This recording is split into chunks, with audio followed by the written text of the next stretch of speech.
அகர முதலி அறிவோம். அநியாயம் நேர்மையின்மை. ஆணைனா கட்டளை. இரவல் அப்படின்னா கடன். ஊழ்வினை பயன் அப்படின்னா விதி பயன். கஞ்சத்தனம்னா பிறருக்கு கொடுக்கறதுக்கு மனம் இல்லாதது.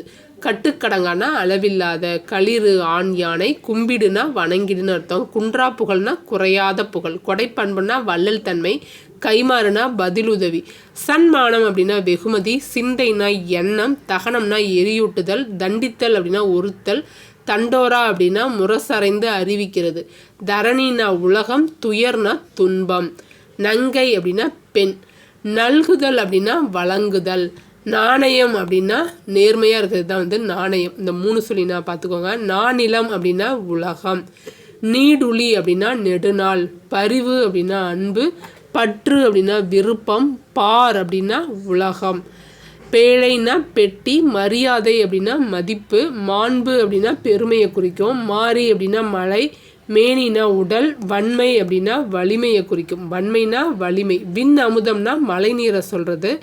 விருது அப்படிங்கிறது பட்டம். விருதுனா ப்ரைஸ் கொடுக்கறது, பட்டம், அதுதான் சொல்லுவாங்க. வையத்தார் அப்படின்னா உலகத்தார்னு அர்த்தம். நன்றி, வணக்கம்.